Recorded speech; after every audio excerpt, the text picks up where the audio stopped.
മഹർ കൊടുത്തൊരു നാൾ മുതൽ അവളൻ മണവാട്ടി പെണ്ണായി.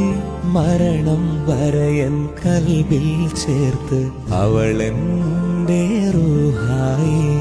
പ്രണയമനോഹരരാവിൽ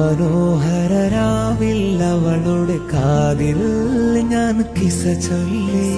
ഹൃദയം തൊട്ടവൾ എന്നോടോതി, ഞാനാണവളുടെ പാതി. സ്നേഹമേറെ തന്ന് മാതാവിൻ ലാളനയും അവളേകി.